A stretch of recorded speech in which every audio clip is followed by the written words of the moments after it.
Hello guys, welcome to my channel. Today we are going to see how to fix error code 4 in Premiere Pro. Let's fix it guys. Open up Premiere Pro, select the edit option and select the preferences and select media cache and select the delete option next to remove media cache files.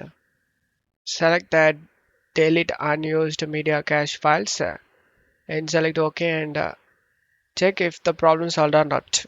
If this doesn't fix your problem, then select the delete all media cache files option and select OK.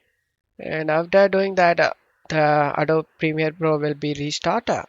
That also doesn't fix your problem. Go to Export tab and select this link and change the location where you want to save the video because you don't have the enough space that you can get this error. So change the drive that have enough space to save the video, and after that select save and the location has been changed, and now select the export option and check if the problem solved or not. Don't forget to leave a like guys. Thank you.